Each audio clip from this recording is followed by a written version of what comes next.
Assalamualaikum warahmatullahi wabarakatuh. Sebelumnya perkenalkan, saya Nanda Putri Ramania akan memberikan materi atau sedikit jawaban tentang UAS Akuntansi Biaya tahun 2020 kemarin. Baik, langsung saja kita menuju soal yang pertama, yaitu tentang PT Siа Sejahtera. Di sini kita bisa lihat hal-hal yang diketahui ya. Untuk selanjutnya, kita akan langsung ke yang ditanya. Nah, untuk yang ditanya ini ada 4 pertanyaan. Langsung saja kita menuju ke pertanyaan yang pertama, yaitu tentang metode forecasting laba bersih yang diperoleh PT Sia Sejahtera tahun 2016.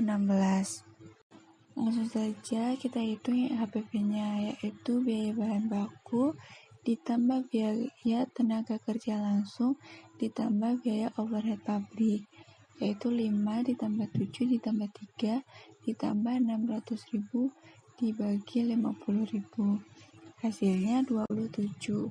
Kemudian harga jual yang dibebankan kepada pemesan sebesar 2 juta didapat dari 40.000 dikali 50. Kemudian persediaan awalnya 0, harga pokok produksinya 1.350.000 didapat dari 50.000 dikali 27. Kemudian persediaan akhirnya sebesar 270.000 didapat dari 10.000 dikali 27. Harga pokok penjualannya yaitu sebesar 1.080.000 yang dihasilkan dari 1.350.000 dikurangi 270.000. Kemudian laba kotornya sebesar 920.000 dari hasil pengurangan 2 juta dikurangi 1.080.000. Kemudian beban administrasi dan pemasaran umum. Biaya administrasi pemasaran umum yaitu 2 dikali 40.000 sama dengan 80.000. Sedangkan biaya tetap pemasukan administrasi umum sebesar 100.000 dijumlahkan hasilnya 180.000. Laba bersihnya sebesar 740.000 didapatkan dari laba kotor dikurangi jumlah biaya administrasi, yaitu 920 dikurangi 180 sebesar 740. Langsung kemudian dicari tahun 2017-nya, yaitu biaya bahan baku ditambah biaya tenaga kerja langsung ditambah overhead variabel. 5 ditambah 7 ditambah 3 sama dengan 15. Laporan laba rugi yang pertama penjualannya yaitu 50.000 dikali 50. Hasilnya 2.500.000. Kemudian harga pokok produksinya 750, beban administrasi dan pemasarannya 100.000, sehingga total biaya variabelnya yaitu 850.000. Makin kontribusinya besar 1.650.000 dihasilkan dari 2.500.000 dikurangi 850.000. Kemudian biaya tetapnya yang pertama overhead pabrik tetap sebesar 600.000 dan beban administrasi pemasaran sebesar 100.000. Total biaya tetapnya yaitu 700.000. Laba netonya sebesar 950.000 dihasilkan dari 1.650.000 dikurangi 700.000, sehingga laba tahun 2017 lebih besar daripada tahun 2015. Pertanyaan ketiga yaitu menurut variabel costing apakah laba 2017 lebih besar daripada tahun 2015. Jadi kita cari tahun yang 2015 terlebih. Biaya bahan baku ditambah biaya tenaga kerja langsung ditambah overhead pabrik variabel. 5 ditambah 7 ditambah 3 hasilnya 15. Kemudian laporan laba rugi. Penjualan 40.000 dikali 50 yaitu 2 juta. Harga pokok produksi 40.000 dikali 15.000 sebesar 600.000. Kemudian beban administrasi dan penjualan sebesar 800.000. Total biaya variabelnya yaitu 680.000. Margin kontribusinya sebesar 1.330.000 didapatkan dari 2 juta dikurangi 680.000. Kemudian biaya tetapnya, yang pertama overhead pabrik tetap yaitu 600.000 dan beban administrasi penjualan sebesar 100.000. Dijumlah total biaya tetapnya yaitu 700.000 sehingga laba netonya sebesar 620.000 dihasilkan dari 1.330.000 dikurangi 700.000. Langsung kemudian dicari tahun 2017-nya, yaitu biaya bahan baku ditambah biaya tenaga kerja langsung ditambah overhead variabel. 5 ditambah 7 ditambah 3 sama dengan 15. Laporan laba rugi yang pertama penjualannya yaitu 50.000 dikali 50. Hasilnya 2.500.000. Kemudian harga pokok produksinya 750, beban administrasi dan pemasarannya 100.000, sehingga total biaya variabelnya yaitu 850.000.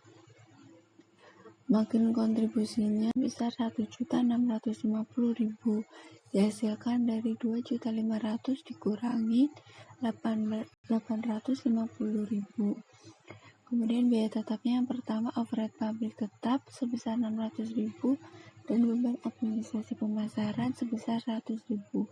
Total biaya tetapnya yaitu 700.000. Laba netonya sebesar 950.000 dihasilkan dari 1.650.000 dikurangi 700.000 sehingga laba tahun 2017 lebih besar daripada tahun 2015. Untuk pertanyaan yang keempat yaitu selisih laba tahun 2017 menggunakan metode forecasting dan variable costing. Untuk yang pertama dicari metode forecastingnya terlebih dahulu.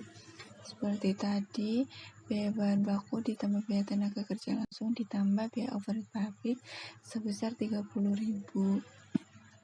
Kemudian harga jualnya sebesar 2.500.000, harga pokoknya sebesar 1.200.000 dan persediaan akhirnya yaitu 300. Sehingga harga pokok penjualannya yaitu 900. Laba kotornya 2.500.000 kurangi 900 sebesar 1.600.000. Kemudian biaya administrasinya sebesar 200.000 sehingga laba bersihnya 1.600.000 dikurangi 200 yaitu 1.400.000. Kemudian untuk metode variable costingnya dicari biaya bahan baku ditambah biaya tenaga kerja langsung ditambah overhead variable. 5 ditambah 7 ditambah 3 yaitu 15. Kemudian penjualannya sebesar 2.500.000, total biaya variabelnya 850 didapatkan dari harga pokok produksi ditambah beban administrasi. Kemudian margin kontribusinya yaitu 2.500.000 dikurangi 850 yaitu 1.650.000. Kemudian overhead pabrik tetapnya 600, beban administrasi pemasaran 100, total biaya tetapnya 700. Laba netonya yaitu 1.650 dikurangi 700.000 sebesar 950.000. Jadi selisih laba tahun 2017 yaitu 450.000. Lanjut ke soal nomor 2 yaitu tentang biaya standar. Langsung saja kita ke pertanyaan pertama. Untuk pertanyaan kan di sini ada 3, dan untuk pertanyaan pertama yaitu analisis selisih biaya bahan baku metode 1 dan 2 selisih. Langsung saja yang pertama yaitu analisis selisih biaya bahan baku model 1 selisih yaitu AST dikali KST dikurangi dalam kurung AS dikali KS tutup kurung 2.500 dikali 3.300 dikurangi 2.600 dikali 3.300 360. Jumlahnya 486.000. Di sini rugi ya. Terus kemudian model dua selisih harga biaya bahan bakunya yaitu HST dikurangi HS dikali KS. 2.500 dikurangi 2.600 dikali 3.360. Jumlahnya 336.000.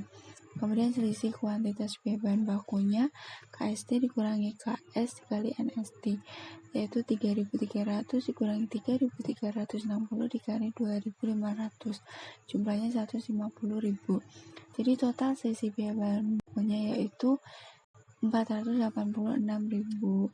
Jadi antara model satu sisi dan model dua sisi hasilnya sama, yaitu 486.000.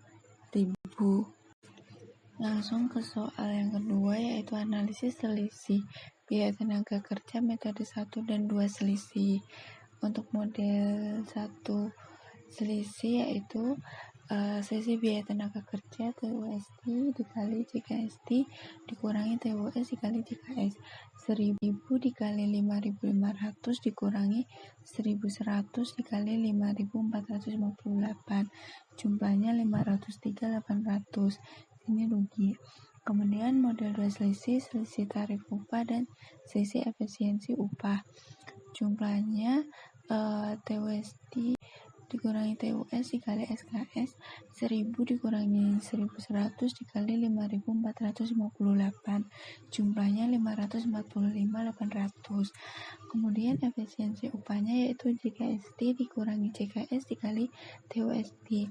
5.500 dikurangi 5.458 dikali 1.000. Jumlahnya 42.000. Itu laba.